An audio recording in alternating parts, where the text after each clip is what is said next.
Chapter 2 Reciprocation.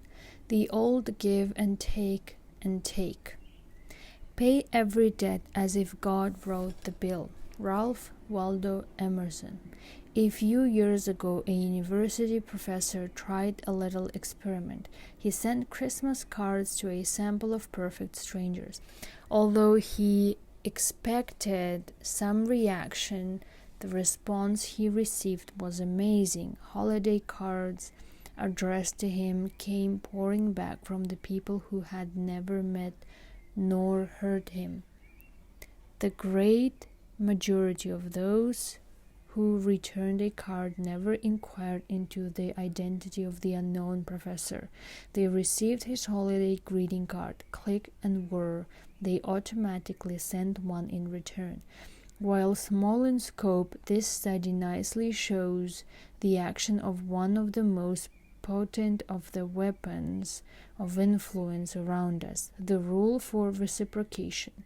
The rule says that we should try to repay in kind what another person has provided us. If a woman does us a favor, we should do her one in return. If a man sends us a birthday present, we should remember his birthday with a gift of our own.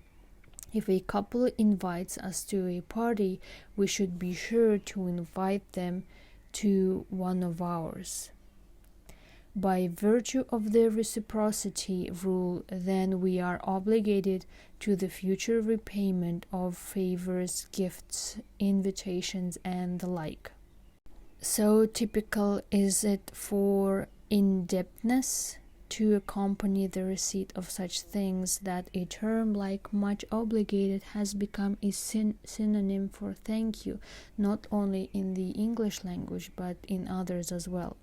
The impressive aspect of the rule for reciprocation and the sense of obligation that goes with it is its pervasiveness in human culture.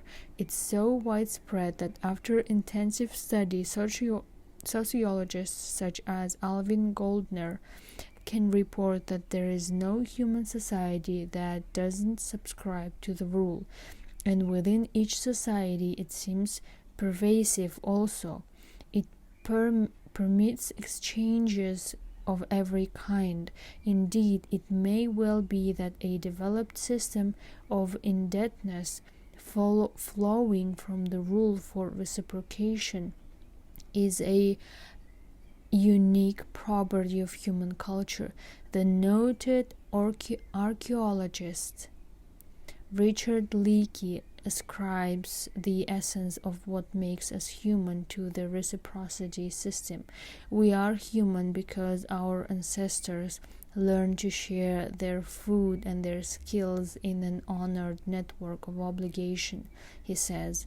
Cultural anthropologists Lionel Tiger and Robin Fox view this web of indebtedness as a unique adaptive mechanism of human beings, allowing for the division of labor, the exchange of diverse forms of goods, the exchange of different services, making it possible for experts to develop, and the creation of a cluster of interdependencies that bind individuals together into highly efficient units.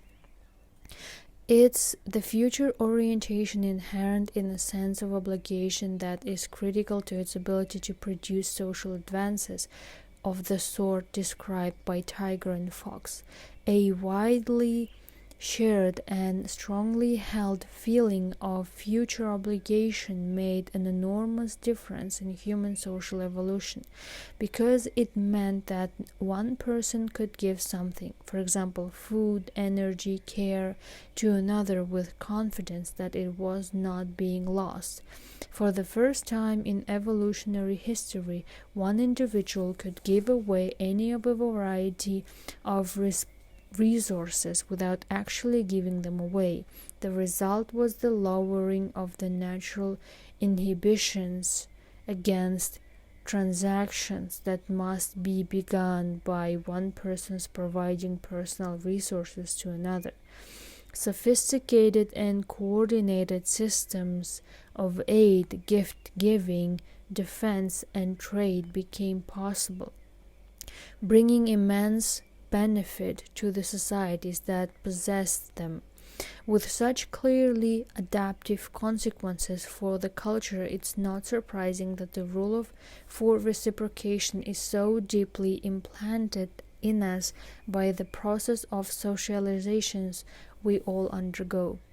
I know of no better illustration of how reciprocal obligations can reach long and powerfully into the future than the perplexing story of $5,000 of relief aid that was sent in 1985 between Mexico and the impoverished people of Ethiopia. In 1985, Ethiopia could justly lay claim to the greatest suffering and privation in the world. Its economy was in ruin. Its food supply had been ravaged by years of drought and internal war. Its inhabitants were dying by the thousands from disease and starvation. Under these circumstances, I would not have been surprised to learn of a $5,000 relief donation from Mexico to that kingly needy country. I remember my chin hitting my chest, though, when a brief newspaper item I was reading insisted that the aid had gone in the opposite direction. Native officials of the Ethiopian Red Cross had decided to send the money to help the victims of that year's earthquake in Mexico City. It's both a personal bane and a professional blessing that whenever I am confused by some aspect of human behavior, I feel driven to investigate further. In this instance, I was able to track down a fuller account of the story. Fortunately, a journalist who had been as bewildered as I was by the Ethiopians' action had asked for an explanation. The answer he received offers eloquent validation of the reciprocity rule. Despite the enormous needs prevailing in Ethiopia, the money was being sent because Mexico had sent aid to Ethiopia in 1935, when it was invaded by Italy. So informed I remained awed by I was no longer puzzled. The need to reciprocate had transcended the great cultural differences, long distances, acute famine, and immediate self-interest. Quite simply, a half-century later, against all countervailing forces, obligation triumphed. Make no mistake, human societies derive a truly significant competitive advantage from the reciprocity rule, and consequently they make sure their members are trained to comply with and believe in it. Each of us has been taught to live up to the rule, and each of us knows about the social sanctions and derision applied to anyone who violates it. The labels we assign to such a person are loaded with negativity, mutter, ingrate, vulture. Because there is general distance for those who take and make no effort to give in return, we will often go to great lengths to avoid being considered one of their number. It is to those lengths that we will often be taken, and in the process be taken by individuals who stand to gain from our indebtedness. To understand how the rule for reciprocation can be exploited by one who recognizes it as the source of influence it certainly is, we might closely examine an experiment performed by Professor Dennis Regan of Cornell University. A subject who participated in the study found himself rating, along with another subject, the quality of some paintings as part of an experiment on art appreciation. The other rater, we can call him Joe, was only posing as a fellow subject and was actually Dr. Reagan's assistant. For our purposes, the experiment took place under two different conditions. In some cases, Joe did a small, unsolicited favor for the true subject. During a short rest period, he left the room for a couple of minutes and returned with 2 bottles of Coca-Cola. One for the subject and one for himself, saying, "I asked him, the experimenter, if I could get myself a Coke, and he said it was okay, so I bought one for you too." In other cases, Joe did not provide the subject with a favor. He simply returned from the 2-minute break empty-handed. In all other respects, however, Joe behaved identically. Later on, after the paintings had all been rated and the experimenter had momentarily left the room, Joe asked the subject to do him a favor. He indicated that he was selling raffle tickets for a new car and that if he sold the most tickets, he would win a $50 prize. Joe's request was for the subject to buy some raffle tickets at 25 cents apiece. Any would help, the more the better. The major finding of the study concerns the number of ticket subjects purchased from Joe under the 2 conditions. Without question, Joe was more successful in selling his raffle ticket to the subject who had received his earlier favor, apparently feeling that they owed him something. These subjects bought twice as many tickets as the subject who had not been given the prior favor.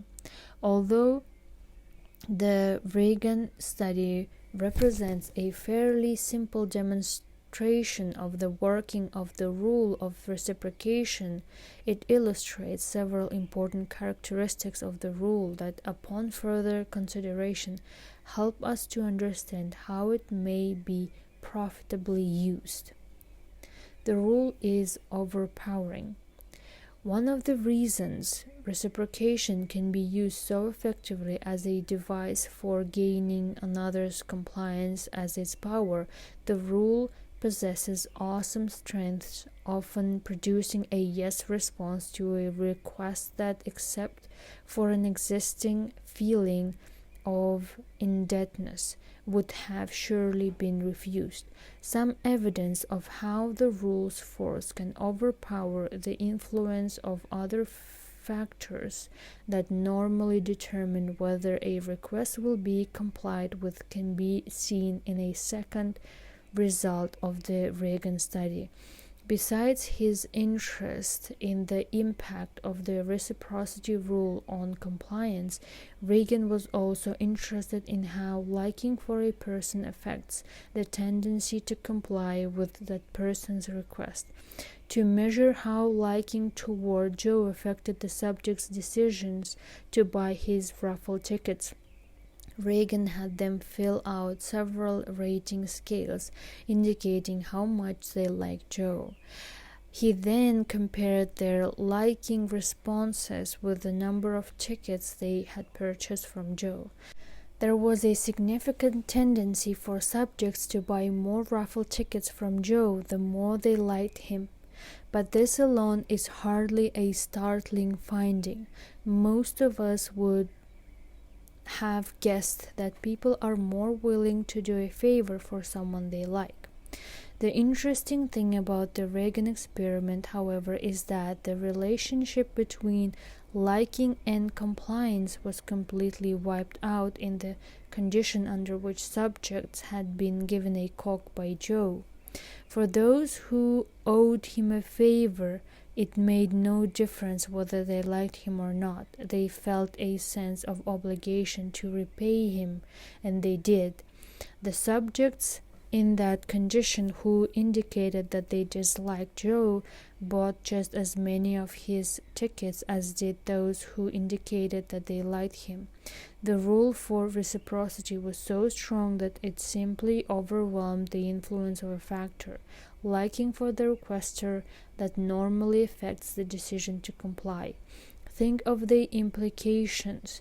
people we might ordinarily dislike, unsavory or unwelcome sales operators, disagreeable acquaintances, representatives of strange or unpopular organizations, can greatly increase the chance that we will do what they wish merely by providing us with a small favor prior to their requests. Let's take an example that by now many of us have encountered. The Hare Krishna Society is an Eastern religious sect with centuries-old roots traceable to the Indian city of Calcutta. But its spectacular modern-day story occurred in the 1970s when it experienced a remarkable growth not only in followers but also in wealth and property. The economic growth was funded through a variety of activities, the principal and still most visible of which is the request for donations by society members from passersby in public places.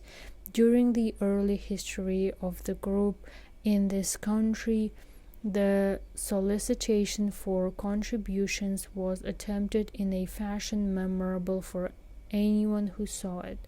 Groups of Krishna devotees, often with shaved heads and wearing ill-fitting robes, leg-wrapping beads and bells, would canvass a city street, chanting and bobbing in unison while begging for funds. Although highly effective as a technique for gaining attention, this form of fundraising did not work especially well.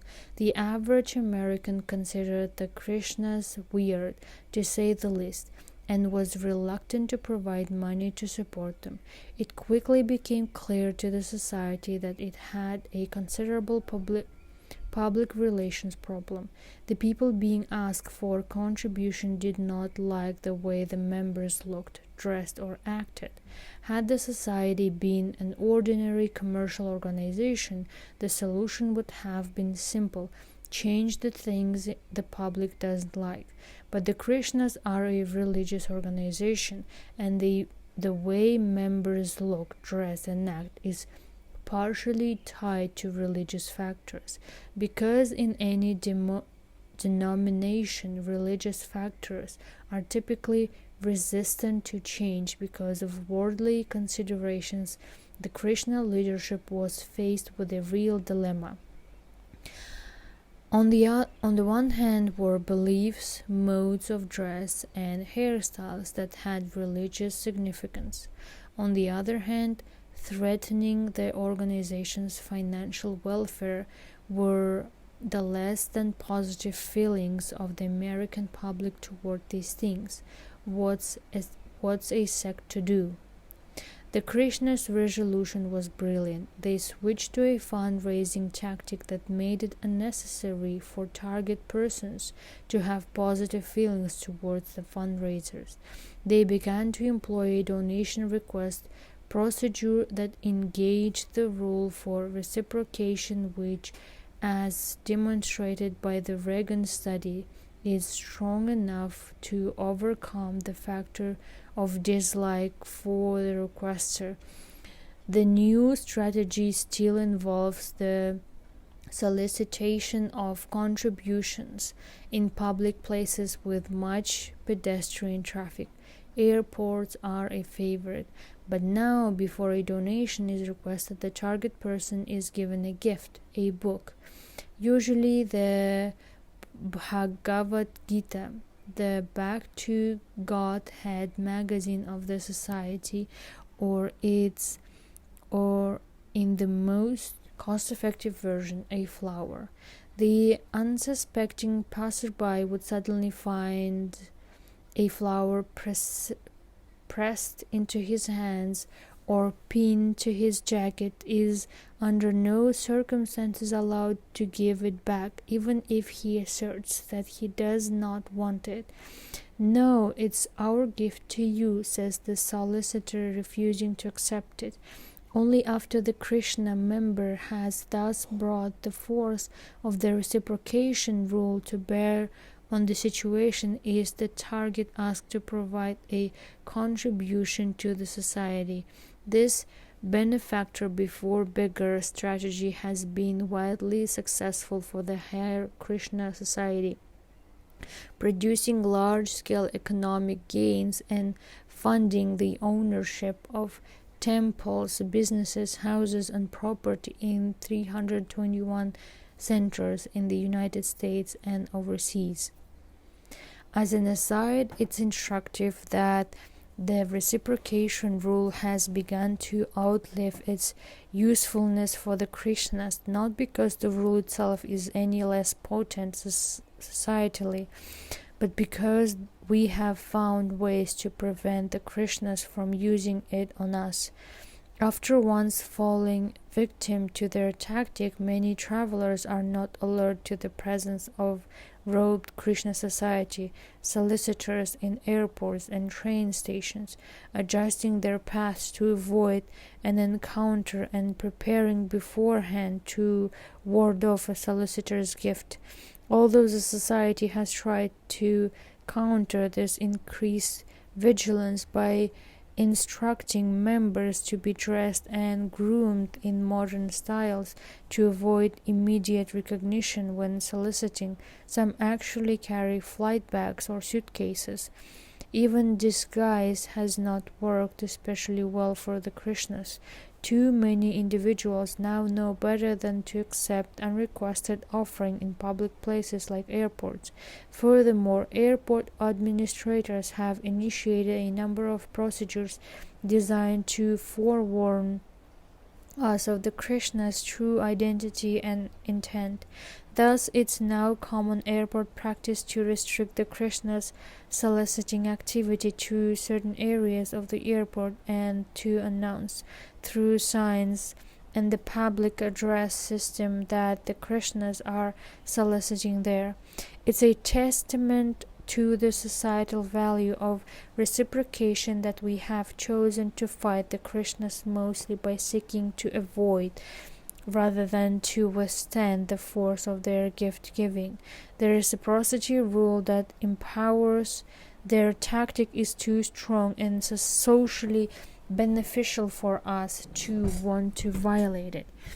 Politics is another arena in which the power of the reciprocity rule shows itself. Reciprocation tactics appear at every level. At the top, elected officials engage in log rolling and the exchange of favor that makes politics the place of strange bedfellows. Indeed, the out-of-character vote of one of our elected representatives on a bill or measure can often be understood as a favor returned to the bill's sponsor. Political analysts were amazed at Lyndon Johnson's ability to get so many of his programs through Congress during his early administration. Even members of Congress who were thought to be strongly opposed to the proposals were voting for them. Close examination by political scientists has found the case to be not so much Johnson's political savvy as the large score of favors he had been able to provide to other legislators. During his many years of power in the House and Senate as president, he was able to produce a truly remarkable amount of legislation in a short time by calling in those favors. It's interesting that the same process may account for the problem Jimmy Carter had in getting his programs through Congress during his early administration. Despite heavy Democratic majorities in both House and Senate, Carter came to the presidency from outside the Capitol Hill establishment. He campaigned on his outside Washington identity, saying that he was in debt to no one there. Much of his legislative difficulty upon arriving may be traced to the fact that no one there was indebted to him. At another level, we can see the recognized strengths of the reciprocity rule in the desire of corporations and individuals to provide judicial and legislative officials with gifts and favors, and in the series of legal restrictions against such gifts and favors. Even with legitimate political contributions, the stockpiling of obligations often underlies the stated purpose of supporting a favorite candidate. One look at the list of companies and organizations that contribute to the campaigns of both major candidates in important elections gives evidence of such motives. A skeptic requiring direct evidence of the quid pro quo expected by political contributors might look to the remarkably bold-faced admission by Charles H. Keating, Jr., who was later convicted on multiple counts of fraud in this country's savings and loan disaster, addressing the question of whether a connection existed between the $1.3 million he had contributed to the campaigns of 5 U.S. senators and their subsequent actions in his behalf against federal regulations.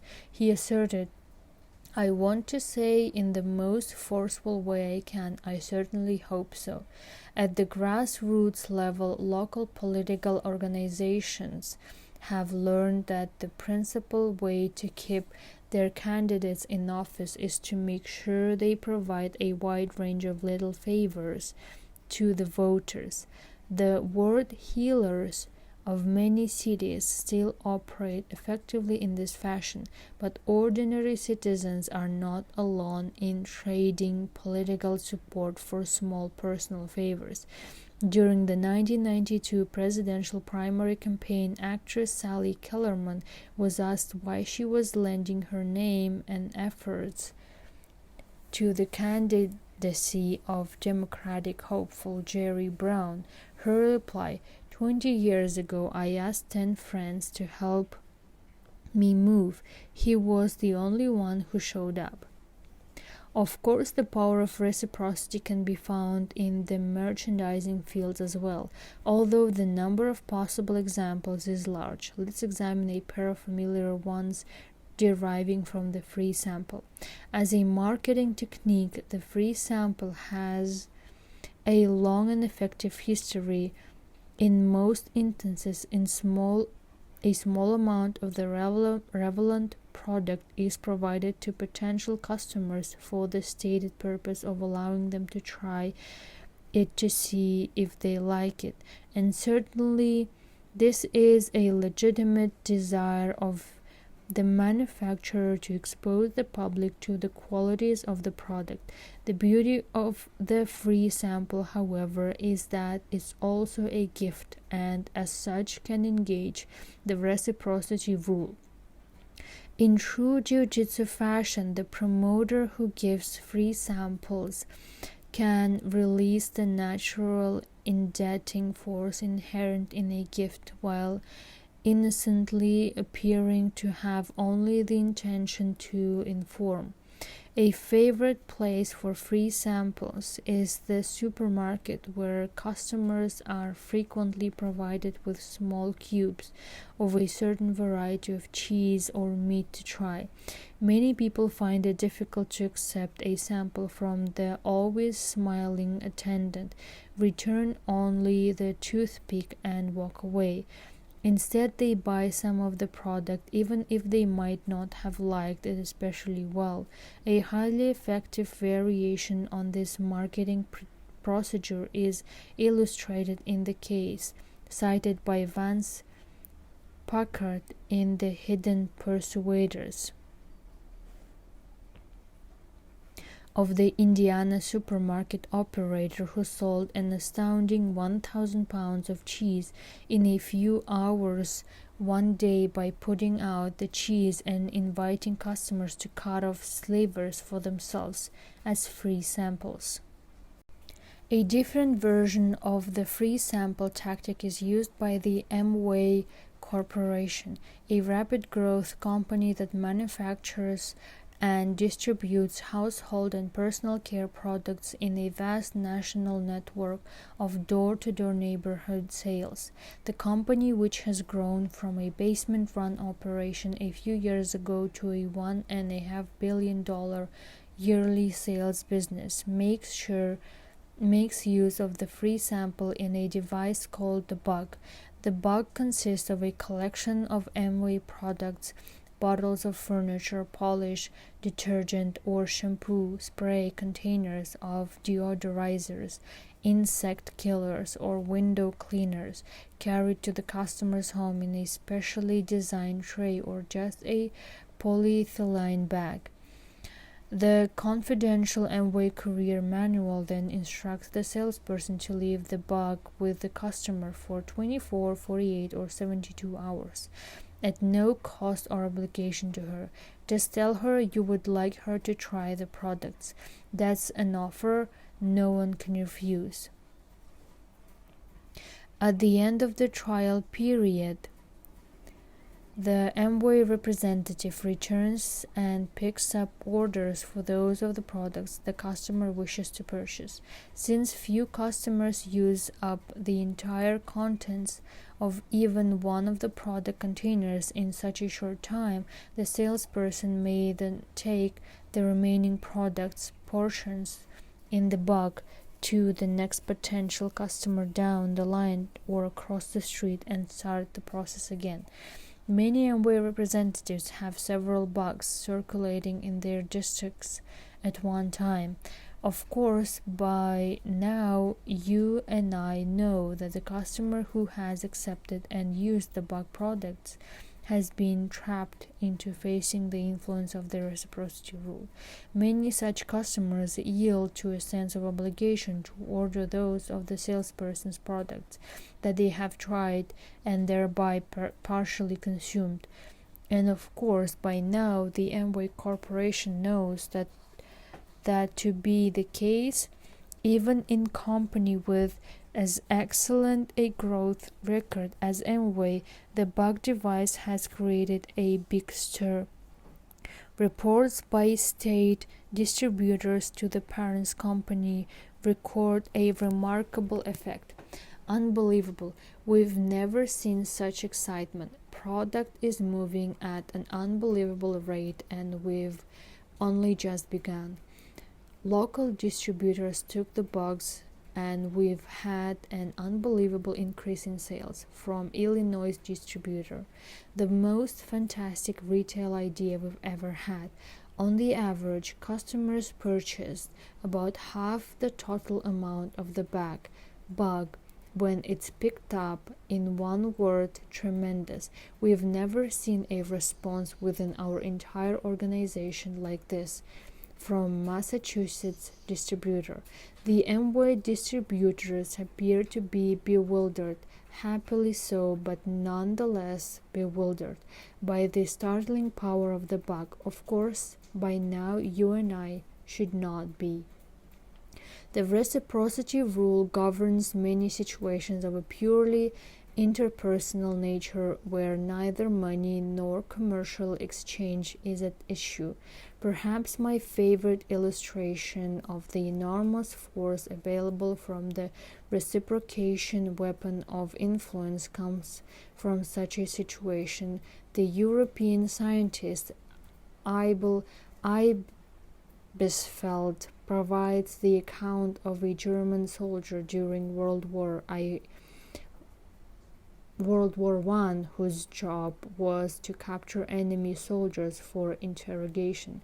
Because of the nature of the trench warfare at that time, it was extremely difficult for armies to cross the non-man's land between opposing front lines, but it was not so difficult for a single soldier to crawl across and slip into an enemy trench position. The armies of the Great War had experts who regularly did so to capture an enemy soldier, who would then be brought back for questioning. The German expert of our account had often successfully completed such missions in the past and was sent on another. Once again, he skillfully negotiated the area between fronts and surprised a lone enemy soldier in his trench. The unsuspecting soldier, who had been eating at the time, was easily disarmed. The frightened captive, with only a piece of bread in his hand, then performed what may have been the most important act of his life. He gave his enemy some of the bread. So affected was the German by this gift that he could not complete his mission. He turned from his benefactor and recrossed the non-man's land empty-handed to face the wrath of his superiors. An equally compelling point regarding the power of reciprocity comes from an account of a woman who saved her life not by giving a gift, as did the captured soldier, but by refusing a gift and the powerful obligations that went with it. The woman, Diane Louis, was an inhabitant of Johnstone, Guyana in November, when its leader, Jim Jones, called for the mass suicide of all residents, most of whom compliantly drank and died from a vat of poison-laced coal-aid. Diane Louis, however, rejected Jones' command and made her way out of Jonestown and into the jungle. She attributes her willingness to do so to her earlier refusal to accept special favors from him when she was in need. She turned down his offer of special food while she was ill because I knew once he gave me those privileges he'd have me. I didn't want to owe him nothing. The rule enforces uninvited debts. Earlier, we suggested that the power of the reciprocity rule is such that by first doing us a favor, strange, disliked, or unwelcome others can enhance the chance that we will comply with one of their requests. However, there is another aspect of the rule besides its power that allows this phenomenon to occur. Another person can trigger a feeling of indebtedness by doing us an uninvited favor. Recall that the rule only states that we should provide to others the kind of actions they have provided us. It doesn't require us to have asked for what we have received in order to feel obligated to repay. For instance, the Disabled American Veterans Organization reports that its simple mail appeal for donations produces a response rate of about 18%, but when the mailing also includes an unsolicited gift, gummed individualized address labels, the success rate nearly doubles to 35%. This is not to say that we might not feel a stronger sense of obligation to return a favor we have requested, only that such a request is not necessary to produce our indebtedness. If we reflect for a moment about the social purpose of the reciprocity rule, we can see why this should be so. The rule was established to promote the development of reciprocal relationships between individuals so that one person could initiate such a relationship without the fear of loss. If the rule is to serve that purpose, then an uninvited first favor must have the ability to create an obligation. Recall also that reciprocal relationships confer an extraordinary advantage upon cultures that foster them, and that consequently there will be strong pressures to ensure that the rule does serve its purpose. Little wonder then that the influential French anthropologist Marcel Mauss, in describing the social pressure surrounding the gift-giving process in human culture, can state there is an obligation to give, an obligation to receive, and an obligation to repay. Although the obligation to repay constitutes the essence of the reciprocity rule, it's the obligation to receive that makes the rule so easy to exploit. The obligation to receive reduces our ability to choose whom we wish to be indebted to and put that power in the hands of others. Let's re-examine a pair of earlier examples to get a sense of how the process works. First, let's return to the Reagan study, where we find that the favor causing subjects to double the number of raffle tickets purchased from Joe was not one they had requested. Joe had voluntarily left the room and returned with one Coke for himself and one for the subject. There was not a single subject who refused the Coke. It's easy to see why it would have been awkward to turn down Joe's favor. Joey had already spent his money. A soft drink was an appropriate favor in the situation. Especially since Joey had won himself, it would have been considered impolite to reject Joe's thoughtful action. Nevertheless, receipt of that Coke produced an indebtedness that manifested itself clearly when Joe announced his desire to sell some raffle tickets. Notice the important asymmetry here. All the genuinely free choices were Joe's. He chose the form of the initial favor, and he chose the form of the return favor. Of course, one could say that the subject has the choice of saying no to both of Joe's offers, but those would have been tough choices. To have said no at either point would have required the subject to go against the natural cultural forces favoring reciprocation arrangements that Jiu-Jitsu Joe had aligned himself with. The extent to which even an unwanted favor once received can produce indebtedness is aptly illustrated in the soliciting technique of the Hare Krishna Society. During systematic observation of the airport soliciting strategy of the Krishnas, I have recorded a variety of responses from target persons. One of the most regular occurs as follows. An airport visitor, a businessman, let's say, is hurriedly walking along through a densely peopled area. The Krishna solicitor steps in front of him and hands him a flower. The man, reacting with surprise, takes it.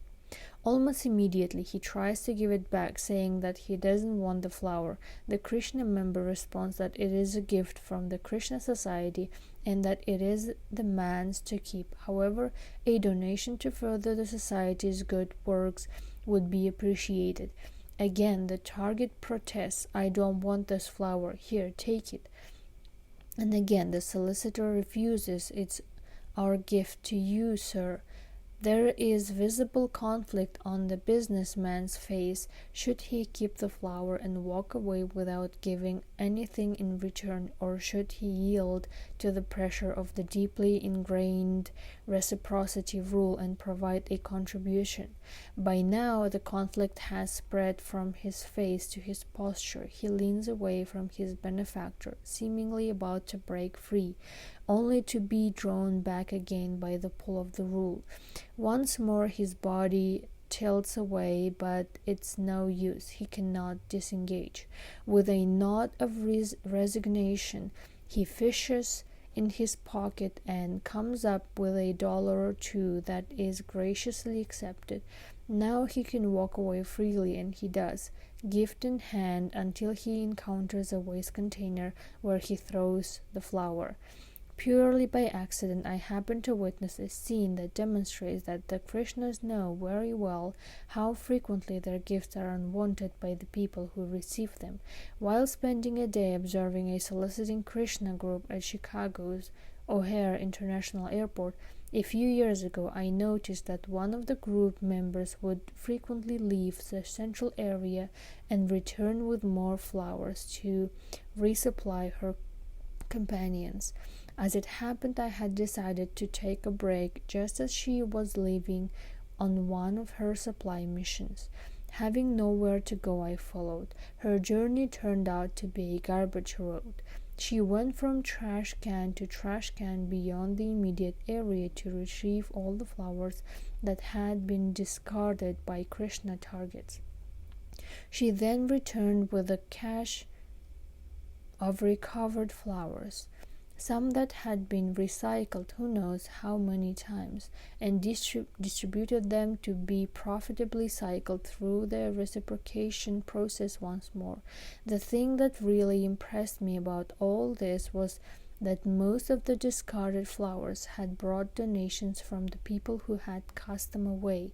The nature of the reciprocity rule is such that a gift so unwanted that it was jettisoned at the first opportunity had nonetheless been effective and exploitable.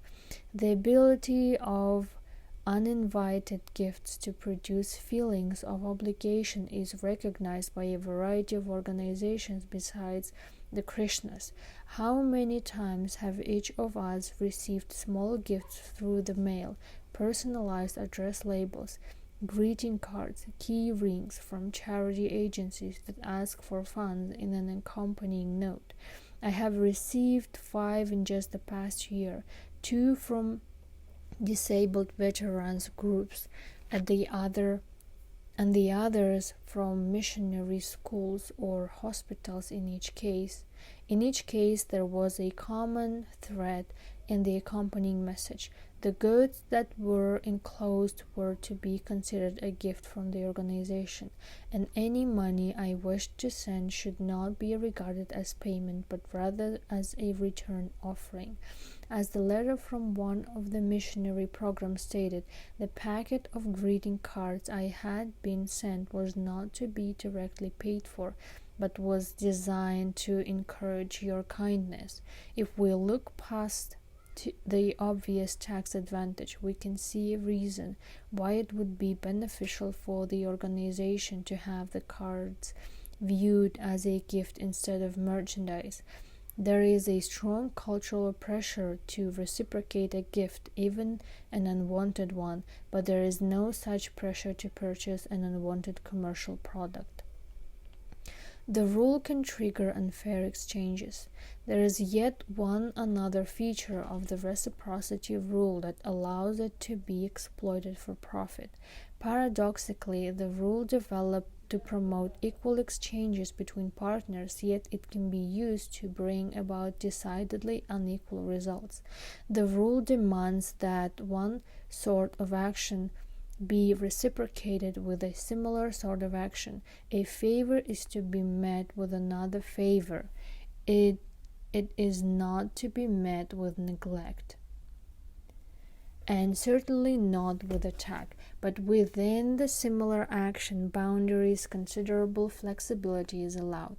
A small initial favor can produce a sense of obligation to agree to a substantially larger return favor.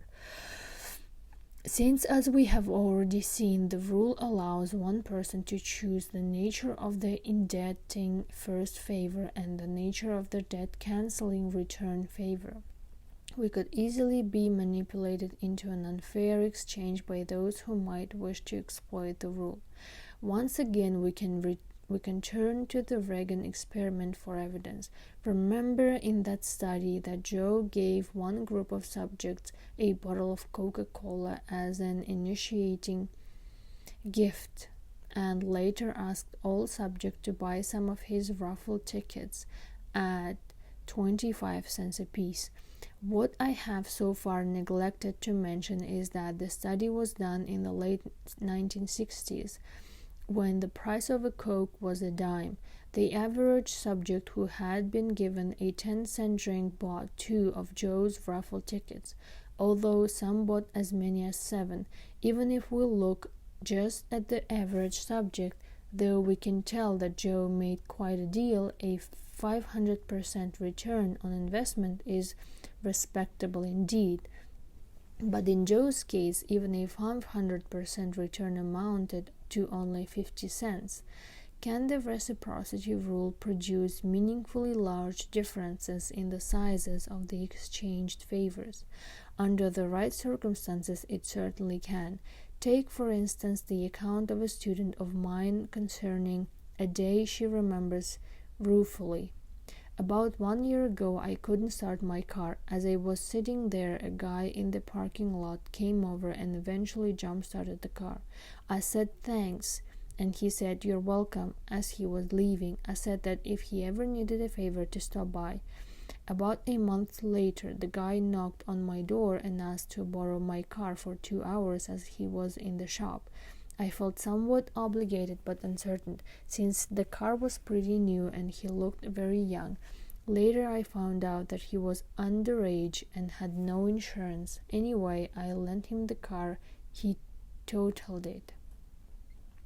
How could it happen that an intelligent young woman would agree to turn over her new car to a virtual stranger, and a youngster at that, because he had done her a small favor a month earlier? Or more generally, why should it be that small first favors often stimulate larger return favors? One important reason concerns the clearly unpleasant character of the feeling of indebtedness. Most of us find it highly disagreeable to be in a state of obligation.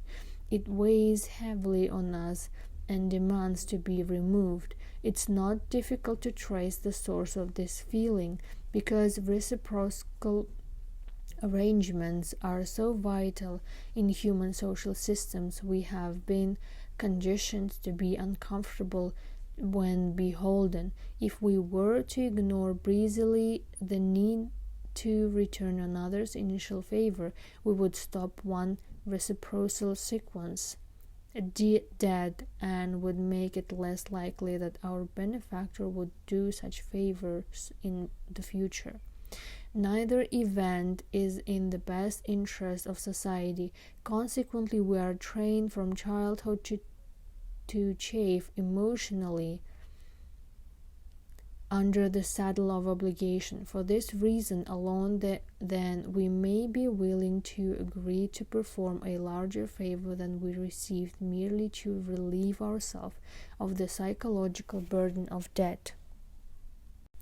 But there is another reason as well. A person who violates the reciprocity rule by accepting without attempting to return the good acts of others is actively disliked by the social group. The exception, of course, is when the person is prevented from repayment by reasons of circumstance or ability. For the most part, however, there is a genuine distaste for individuals who fail to conform to the dictates of the reciprocity rule. Moocher and welsher are unsavory labels to be scrupulously shunned. So undesirable are they that we will sometimes agree to an unequal exchange in order to dodge them. In combination, the reality of internal discomfort and the possibility of external shame can produce a heavy psychological cost. When seen in the light of this cost, it's not so puzzling that we will often give back more than we have received in the name of reciprocity. Neither is it so odd that, as was shown in an experiment conducted at the University of Pittsburgh, people will often avoid asking for a needed favor if they will not be in a position to repay it. The psychological cost may simply outweigh the material loss. The risk of still other kinds of losses may also persuade people to decline certain gifts and benefits. Women frequently comment on the uncomfortable sense of obligation they can feel to return the favors of a man who has given them an expensive present or paid for a costly evening out. Even something as small as the price of a drink can produce a feeling of debt. A student in one of my classes expressed it quite plainly in a paper she wrote. After learning the hard way, I no longer let a guy I meet in a club buy my drinks because I don't want either of us to feel that I am obligated sexually. Research suggests that there is a basis for her concern. If instead of paying for them herself, a woman allows a man to buy her drinks, she is immediately judged by both men and women as more sexually available to him. Reciprocal concessions. There is a second way to employ the reciprocity rule to get someone to comply with a request. It's more subtle than the direct route of providing that person with a favor and then asking for one in return, yet in some ways it's more devastatingly effective than the straightforward approach. A personal experience I had a few years ago gave me first-hand evidence of just how well this compliance technique works. I was walking down the street when I was approached by an 11 or 12-year-old boy. He introduced himself and said that he was selling tickets to the annual Boy Scout circus to be held on the upcoming Saturday night. He asked if I wished to buy any at $5 apiece. Since one of the last places I wanted to spend Saturday evening was with the Boy Scouts, I declined. Well, he said, if you don't want to buy any tickets, how about buying some of our big chocolate bars? They're only $1 each. I bought a couple and right away realized that something noteworthy had happened. I knew that to be the case because I do not like chocolate bars. I do like dollars. I was standing there with 2 of his chocolate bars, and he was walking away with 2 of my dollars. To try to understand precisely what had happened, I went to my office and called a meeting of my research assistants. In discussing the situation, we began to see how the reciprocity rule was implicated in my compliance with the request to buy the candy bars. The general rule says that a person who acts in a certain way toward us is entitled to a similar return action. We have already seen that one consequence of the rule is an obligation to repay favors we have received. Another consequence of the rule, however, is an obligation to make a concession to someone who has made a concession to us. As my research group thought about it, we realized that was exactly the position the Boy Scout had put me in. His request that I purchase some $1 chocolate bars had been put in the form of a concession on his part. It was presented as a retreat from his request that I buy some $5 tickets. If I were to live up to the dictates of the reciprocation rule, there had to be a concession on my part. As we have seen, there was such a concession. I changed from non-compliant to compliant when he changed from a larger to a smaller request, even though I was not really interested in either of the things he offered. It was a classic example of how a weapon of automatic influence can infuse a compliance request with its power. I had been moved to buy something not because of any favorable feelings toward the item, but because the purchase request had been presented in a way that drew force from the reciprocity rule. It had not mattered that I do not like chocolate bars. The Boy Scout had made a concession to me. Click and whir, I responded with a concession of my own. Of course, the tendency to reciprocate a concession is not so strong that it will invariably work in all instances on all people. None of the weapons of influence considered in this book is that strong. However, in my exchange with the Boy Scouts, the tendency had been sufficiently potent to leave me in mystified possession of a pair of unwanted and overpriced candy bars. Why should I feel a strain to reciprocate a concession? The answer rests once again in the benefit of such a tendency to the society. It's in the interest of any human group to have its members working together toward the achievement of common goals. However, in many social interactions, the participants begin with requirements and demands that are unacceptable to one another. Thus, the society must arrange to have these initial incompatible desires set aside for the sake of socially beneficial cooperations.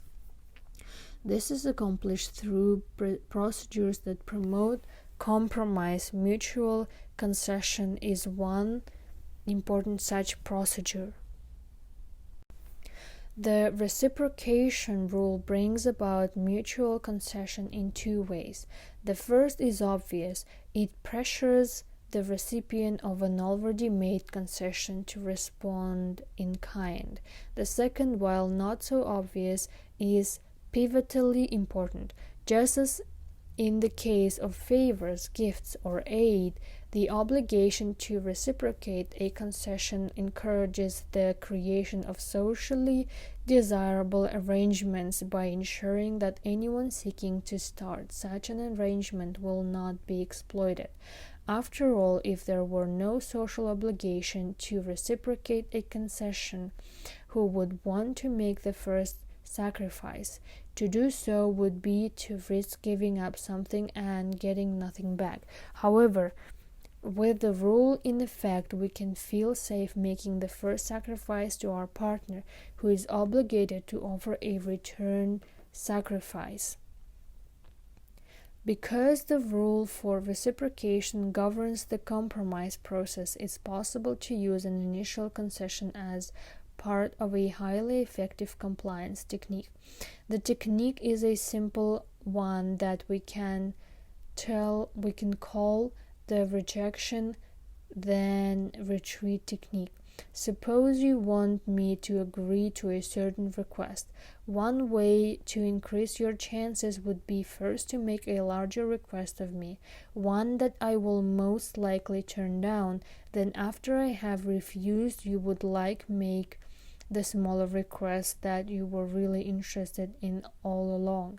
Provided that you have structured your request skillfully, I should view your second request as a concession to me and should feel inclined to respond with a concession of my own, the only one I would have immediately open to me. Compliance with your second request.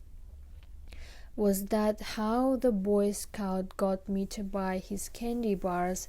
Was his retreat from the $5 request to the $1 request an artificial one that was intentionally designed to sell candy bars? As one who has still refused to discard even his first Scout merit badge, I genuinely hope not. But whether or not the larger request and smaller request sequence was planned, its effect was the same. It worked. And because it works, the rejection then retreat technique can and will be used purposely by certain people to get their way. First, let's examine how this tactic can be used as a reliable compliance device. Later, we will see how it's already being used. Finally, we can turn to a pair of little-known features of the technique that make it one of the most pervasively influential compliance tactics available. Remember that after my encounter with a Boy Scout, I called my research assistants together to try to understand what had happened to me, and as it turned out, to eat the evidence. Actually, we did more than that. We designed an experiment to test the effectiveness of the procedure of moving to a desired request after a larger preliminary request had been refused. We had two primary purposes in conducting the experiment. First, we wanted to see whether this procedure worked on people besides myself. That is, it certainly seemed that the tactic had been effective when tried on me earlier in the day. But then I have a history of falling for compliance tricks of all sorts, so the question remained, does the rejection then retreat technique work on enough people to make it a useful procedure for gaining compliance? If so, it would definitely be something to be aware of in the future. Our second reason for doing the study was to determine how powerful a compliance device the technique was. Could it bring about compliance with a genuinely sizable request? In other words, did the smaller request to which the requester retreated have to be a small request? If our thinking about what caused the technique to be effective was correct, the second request did not actually have to be small. It only had to be smaller than the initial one. It was our suspicion that the critical thing about a requester retreat from a larger to a smaller favor was its appearance as a concession. So the second request could be an objectively large one as long as it was smaller than the first request, and the technique would still work. After a bit of thought, we decided to try the technique on a request that we felt few people would agree to perform. Posing as representative of the County Youth Counseling Program, we approached college students walking on campus and asked if they would be willing to chaperone a group of juvenile delinquents on a day trip to the zoo. The idea of being responsible for a group of juvenile delinquents of unspecified age for hours in a public place without pay was hardly an inviting one for these students. As we expected, the great majority, 83%, refused. Yet we obtained very different results from a similar sample of college students who were asked to be the very same question with one difference. Before we invited them to serve as unpaid chaperones on their zoo trip, we asked them for an even larger favor to spend 2 hours per week as a counselor to a juvenile delinquent for a minimum of 2 years. It was only after they refused this extreme request is all did that we made the smaller zoo trip request. By presenting the zoo trip as a retreat from our initial request, our success rate increased dramatically. 3 times as many of the students approached in this manner volunteered to serve as zoo chaperones. Be assured that any strategy able to triple the percentage of compliance with a substantial request, from 17% to 50% in our experiment, will be frequently employed in a variety of natural settings. Labor negotiators, for instance, often use the tactic of beginning with extreme demands that they do not actually expect to win, but from which they can retreat in a series of seeming concessions designed to draw real concessions from the opposing side. It would appear then that the larger the initial request, the more effective the procedure, since there would be more room available for illusory concessions. This is true only up to a point. However, research conducted at Bar Ilan University in Israel on the rejection then retreat technique shows that if the first set of demands is so extreme as to be seen as unreasonable, the tactic backfires. In such cases, the party who has made the extreme first request is not seen to be bargaining in good faith. Any subsequent retreat from that wholly unrealistic initial position is not viewed as a genuine concession and thus is not reciprocated.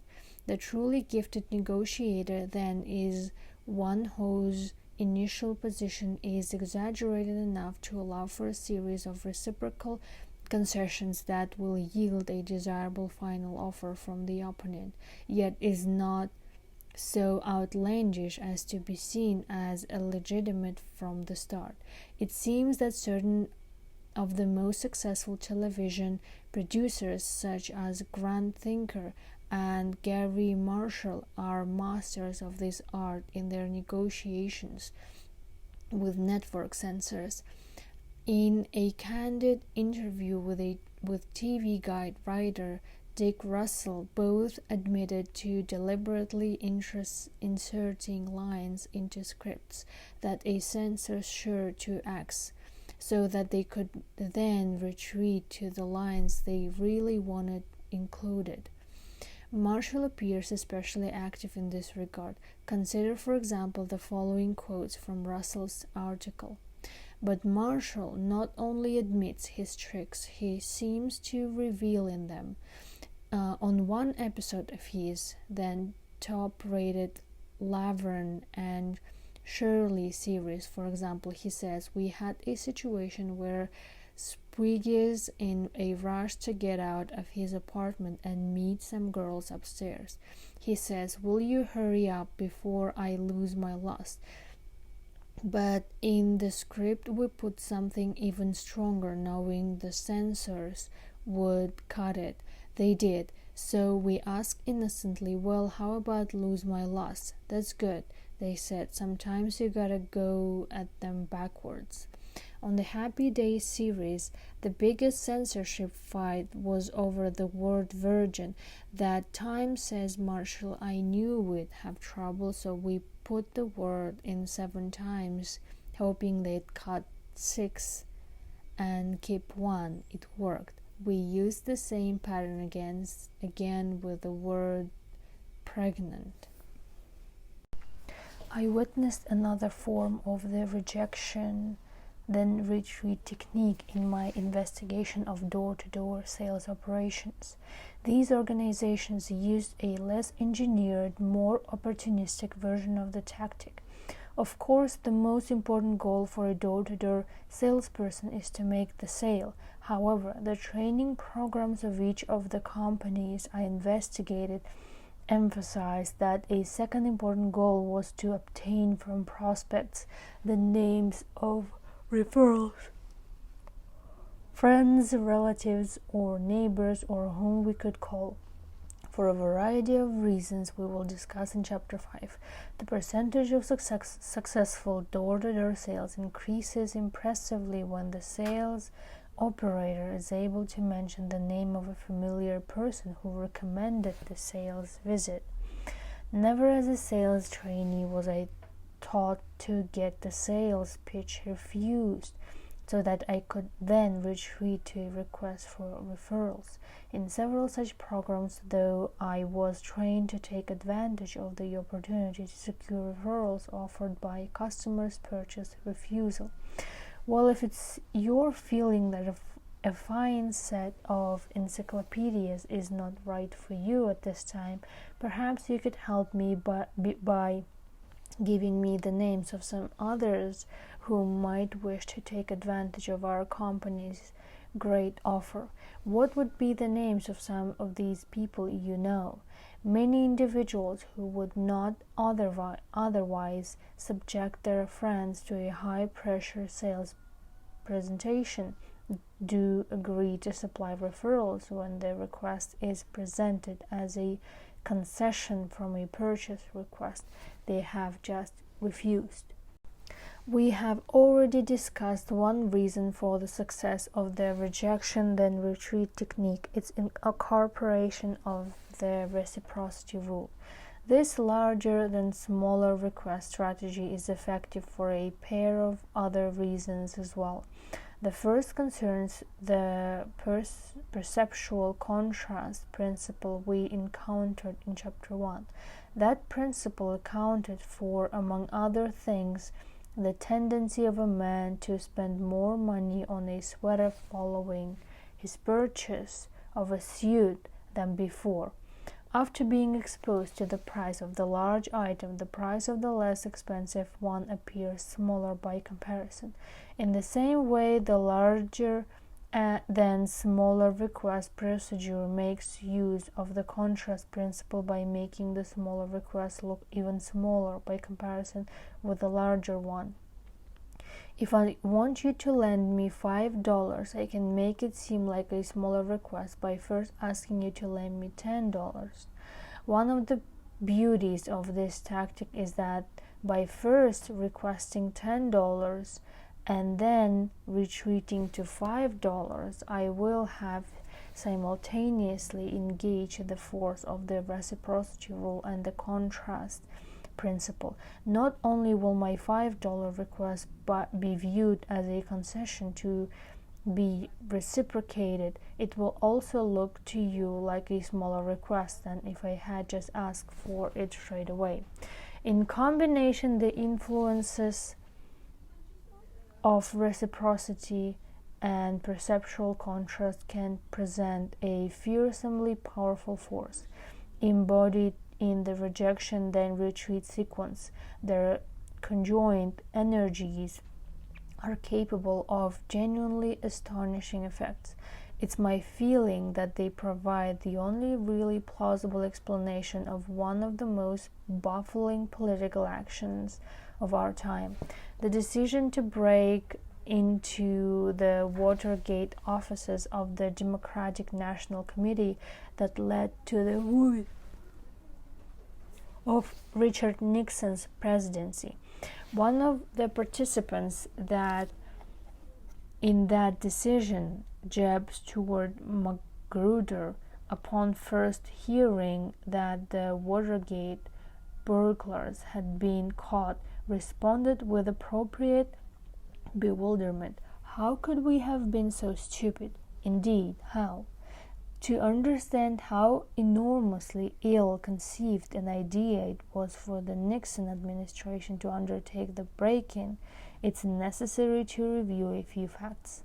First, the idea was that of G. Gordon Liddy, who was in charge of intelligence gathering operations for the committee to re-elect the president, CRP. Liddy had gained a reputation among administration higher-ups as something of a flake, and there were questions about his stability and judgment. Second, Liddy's proposal was extremely costly, requiring a budget of $250 in untraceable cash. Third, in late March, when the proposal was approved in a meeting of the CRP director, John Mitchell, and his assistant Magruder and Frederick LaRue, the outlook for a Nixon victory in the November election could not have been brighter. Edmund Muskie, the only announced candidate the early polls had given a chance of unseating the president, had done poorly in the primaries. It looked very much as though the most defeatable candidate, George McGovern, would win his party's nomination. A Republican victory seemed assured. Fourth, the break-in plan itself was a highly risky operation requiring the participation and discretion of 10 men. Fifth, the Democratic National Committee and its chairman, Lawrence O'Brien, whose Watergate office was to be burglarized and bugged, had no information damaging enough to defeat the incumbent president, nor were they likely to get any unless the administration did something very, very foolish. Despite the obvious counsel of the above reasons, the expensive, chancy, pointless, and potentially calamitous proposal of a man whose judgment was known to be questionable was approved. How could it be that intelligent men of the attainment of Mitchell and Magruder would do something so very, very foolish? Perhaps the answer lies in the little discussed fact. The $250 plan they approved was not Liddy's first proposal. In fact, it represented a significant concession on his part from two earlier proposals of immense proportions.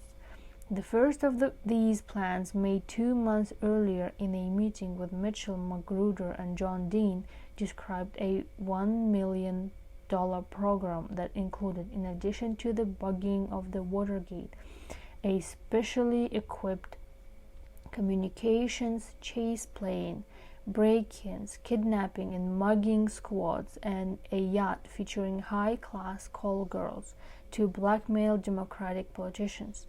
A second Liddy plan, presented a week later to the same group of Mitchell, Magruder, and Dean, eliminated some of the program and reduced the cost to $500,000. It was only after these initial proposals had been rejected by Mitchell that Liddy submitted his bare-bones $250,000 plan. In this instance, to Mitchell, Magruder, and Frederick LaRue, this time the plan, still stupid but less so than the previous ones, was approved. Could it be that I, a long-time patsy, and John Mitchell, a hardened and canny politician, might both have been so easily maneuvered into bad deals by the same compliance tactic? I by a Boy Scout selling candy, and he by a man selling political disaster. If we examine the testimony of Jeb Magruder, considered by most Watergate investigators to provide the most faithful account of the crucial meeting at which Liddy's plan was finally accepted, there are some instructive clues. First, Magruder reports that no one was particularly overwhelmed with the project, but after starting at the grandiose sum of $1 million, we thought that probably $250 would be an acceptable figure. We were reluctant to send him away with nothing. Mitchell, caught up in the feeling that we should leave Liddy a little something, signed off on it in the sense of saying, okay, let's give him $250,000 and let's see what he can come up with. In the context of Liddy's initial extreme requests, it seems that $250,000 had some to be little something to be left as a return concession.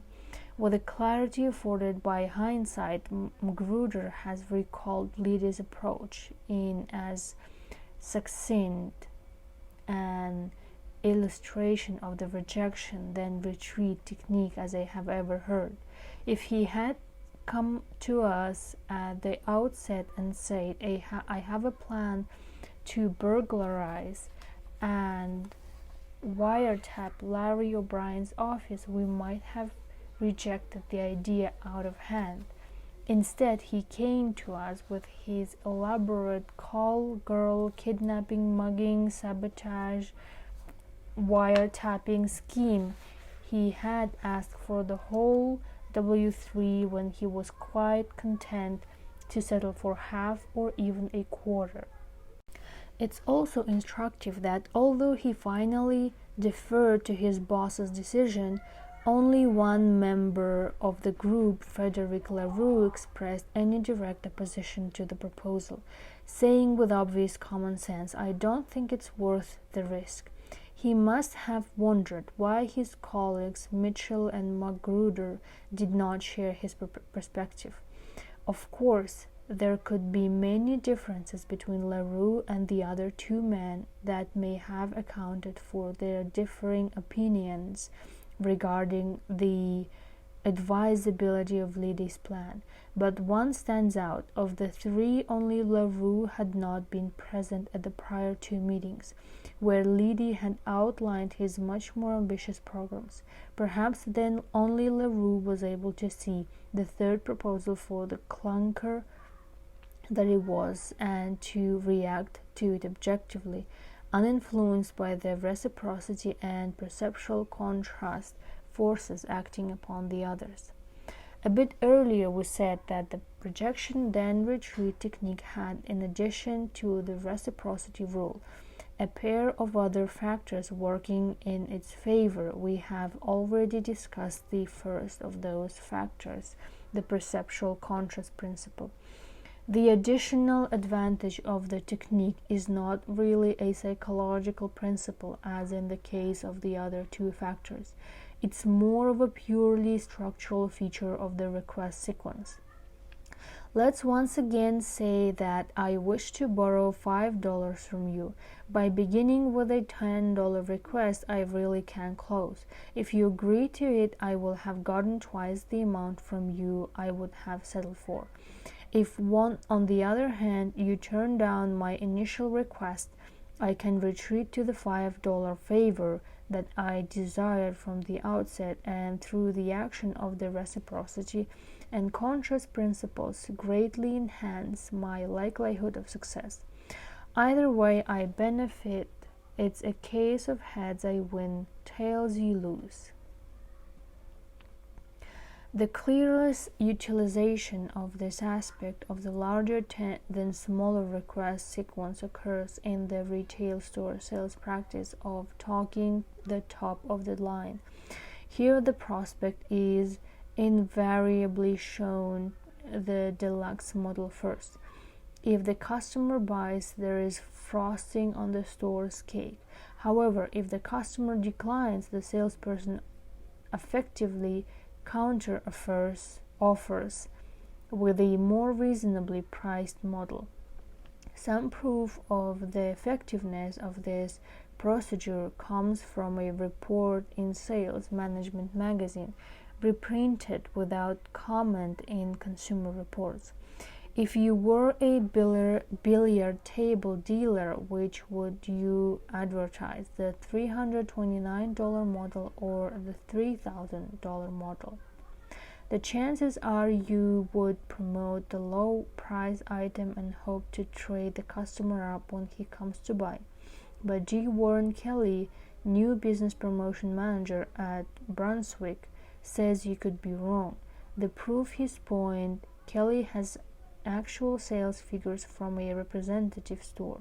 During the first week, customers were shown the low end of the line and then encouraged to consider more expensive models, the traditional trading up approach. The average table sale that week was $550. However, during the second week, customers were led instantly to a $3,000 table, regardless of what they wanted to see, and then allowed to shop the rest of the line in declining order of the price and quality. The result of selling down was an average sale of over $1,000. Given the remarkable effectiveness of the rejection then retreat technique, one might think that there could be a substantial disadvantage as well. The victims of the strategy might resent having been cornered into compliance.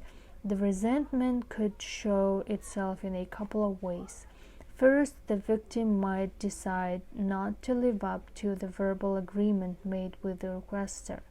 Second, the victim might come to disrupt the manipulative requester, deciding never to deal with him again.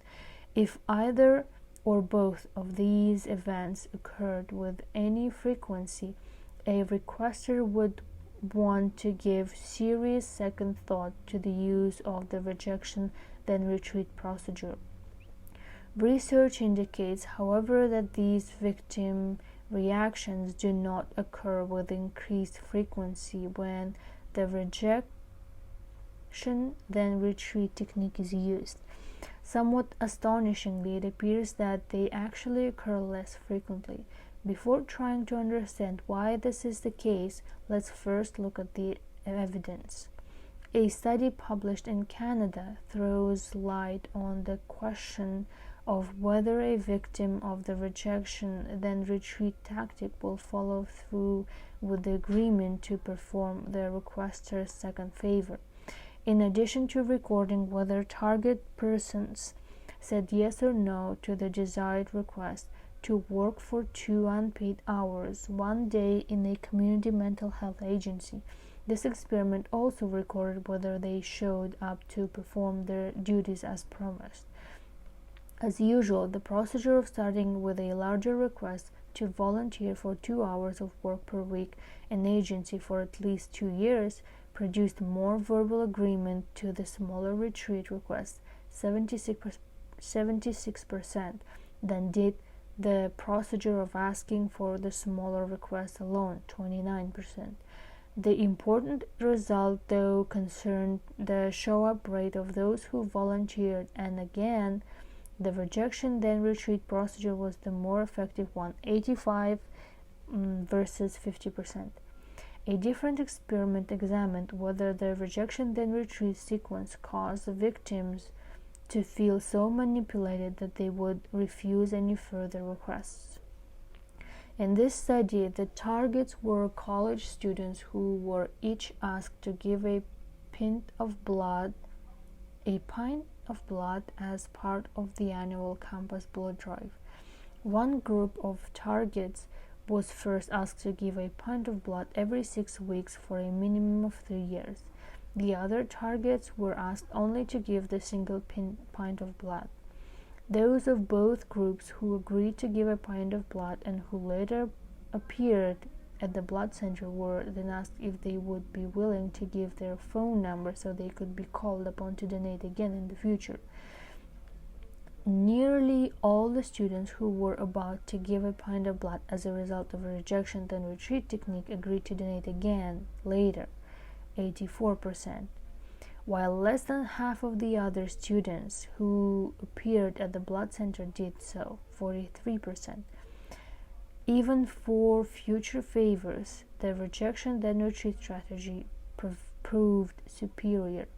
Strangely enough, then it seems that the rejection then retreat tactic spurs people not only to agree to a desired request, but actually to carry out the request and finally to volunteer to perform further requests. What could there be about the technique that makes people who have been duped into the compliance so bewilderingly likely to continue to comply? For an answer, we might look at the requester's act of concession, which is the heart of the procedure. We have already seen that as long as it's not viewed to be a transparent trick, the concession will likely stimulate a return concession. But what we have not yet examined is a little-known pair of positive byproducts of the act of concession: feelings of greater responsibility for and satisfaction with the arrangement. It's this set of sweet side effects that enables the technique to move its victims to fulfill their agreements and to engage in further such agreements. The desirable side effects of making a concession during an interaction with another person are nicely shown in studies of the way people bargain with each other. One experiment conducted by social psychologists at UCLA offers an especially apt demonstration. A subject in that study faced a negotiation opponent and was told to bargain with the opponent concerning how to divide between themselves a certain amount of money provided by the experimenters. The subject was also informed that if no mutual agreement could be reached after a certain period of bargaining, no one would get any money. Unknown to the subjects, the opponent was really an experimental assistant who had been previously instructed to bargain with the subject in one of 3 ways.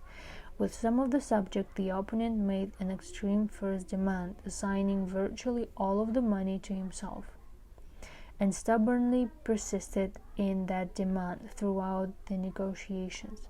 With another group of subjects, the opponent began with a demand that was moderately favorable to himself. He too steadfastly refused to move from that position during the negotiations.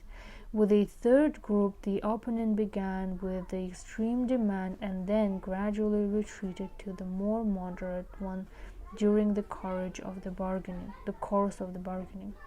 There were three important findings in this experiment that help us to understand why the rejection then retreat technique is so effective. First, compared to the two other approaches, the strategy of starting with an extreme demand and then retreating to the more moderate one produced the most money for the person using it. But this result is not very surprising in light of the previous evidence we have seen of the power of larger than smaller request tactics to bring about profitable agreement. It's the two additional findings of the study that are more striking. Responsibility. Those subjects facing the opponent who used the retreating strategy felt most responsible for the final deal, much more than the subjects who faced a non-changing negotiation opponent. These subjects reported that they had successfully influenced the opponent to take less money for himself. Of course, we know that they hadn't done any such thing. The experimenter had instructed their opponent to retreat gradually from his initial demand, no matter what the subject did. But it appeared to these subjects that they had made the opponent change, that they had produced his concessions. The result was that they felt more responsible for the final outcome of the negotiations. It does not require much of a leap from this finding to clarify the previous mystery of why the rejection then retreat technique causes its targets to live up to their agreements with such astounding frequency. The requester's concession within the technique not only causes targets to say yes more often, it also causes them to feel more responsible for having dictated the final agreement. Thus, the uncanny ability of the rejection then retreat technique to make its targets meet their commitments becomes understandable. A person who feels responsible for the terms of a contract will be more likely to live up to that contract. Satisfaction. Even though, on the average, they gave the most money to the opponent who used the concession strategy, the subjects who were the targets of this strategy were the most satisfied with the final arrangement. It appears that an agreement that has been forged through the concessions of one's opponent is quite satisfying. With this in mind, we can begin to explain the second previously puzzling feature of the rejection then retreat tactic, the ability to prompt its victims to agree and to further requests. Since the tactic uses a concession to bring about compliance, the victim is likely to feel more satisfied with the arrangement as a result, and it stands to reason that people who are satisfied with a given arrangement are more likely to be willing to agree to further such arrangements. How to say no? When up against a requester who employs the rule for reciprocation, you and I face a formidable foe. Whether by presenting us with an initial favor or initial concession, the requester will have enlisted a powerful ally in the campaign for our compliance. At first glance, our fortune in such a situation would appear dismal. We could comply with the requester's wish and, in so doing, succumb to the reciprocity rule. Or we could refuse to comply and thereby suffer the brunt of the rule's force upon our deeply conditioned feeling of fairness and obligation, surrender or suffer heavy casualties, cheerless prospects indeed. Fortunately, these are not our only choices. With the proper understanding of the nature of our opponent, we can come away from the compliance battlefield unhurt and sometimes even better off than before. It's essential to recognize that the requester who invokes the reciprocation rule or any other weapon of influence to gain our compliance is not the real opponent. Such a requester has chosen to become a jiu-jitsu warrior who aligns himself with the sweeping power of reciprocation and then merely releases that power by providing a first favor or concession. The real opponent is the rule. If we are not to be abused by it, we must take steps to diffuse its energy. But how does one go about neutralizing the effect of social rule like that for reciprocation? It seems too widespread to escape and too strong to overpower once it's activated. Perhaps the answer then is to prevent its activation. Perhaps we can avoid a confrontation with the rule by refusing to allow the requester to commission its force against us in the first place. Perhaps by rejecting the requester's initial favor or concession to us, we can evade the problem. Perhaps, but then perhaps not. Invariably declining the requester's initial offer of a favor or sacrifice works better in theory than in practice. The major problem is that when it's first presented, it's difficult to know whether such an offer is honest or whether it's the initial step in an exploitation attempt.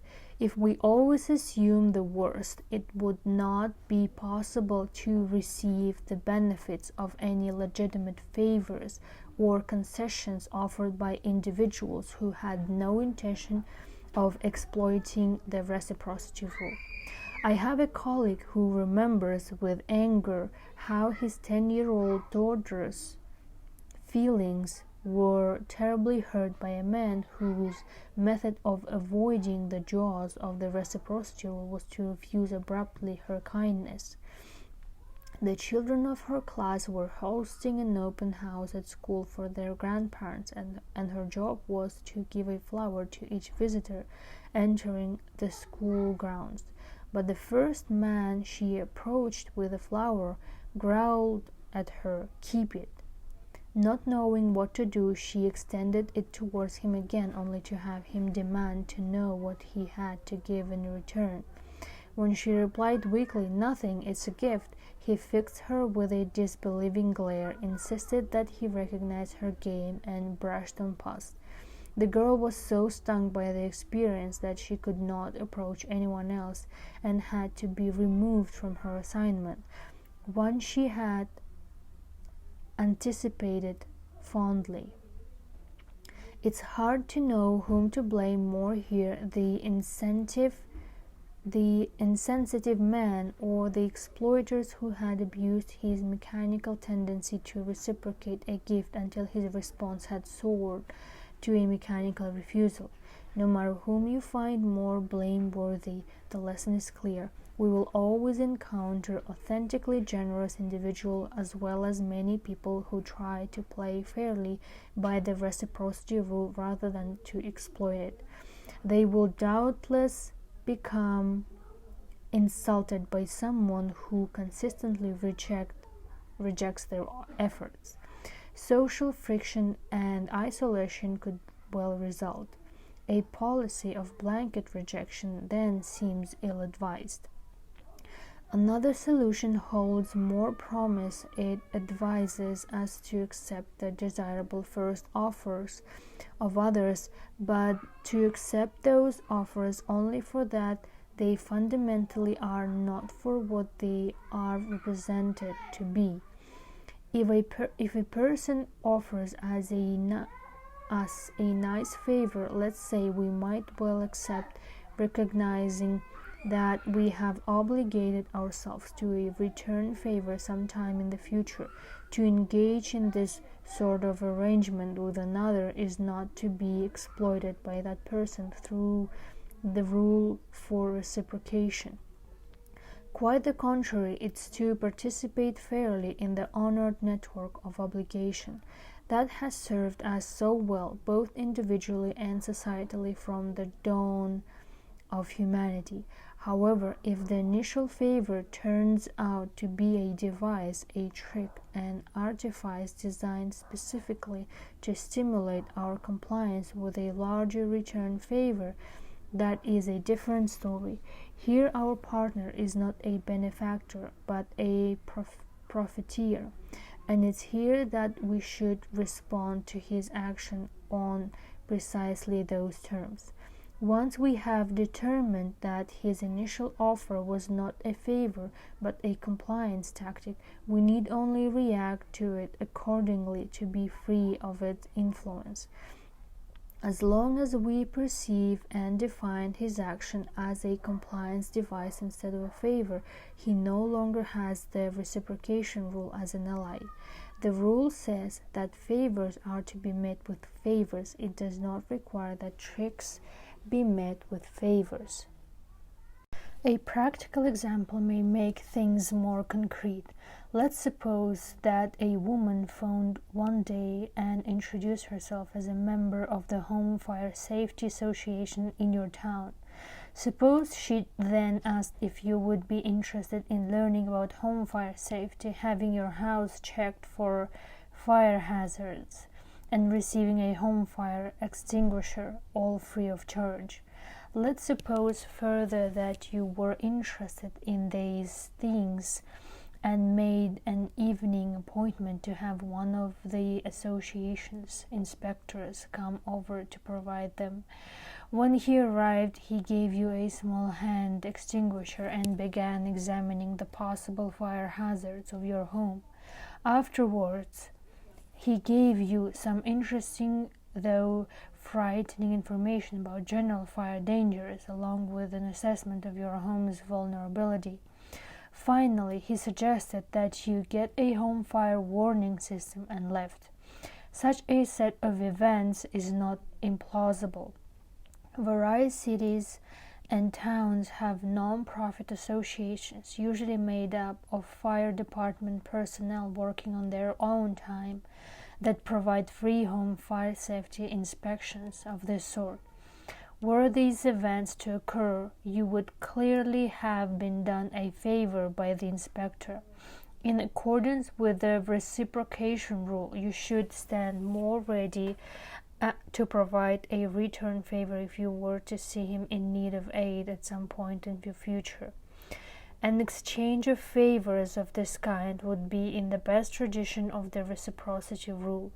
A similar set of events, with however a different ending, would also be possible, in fact, more likely.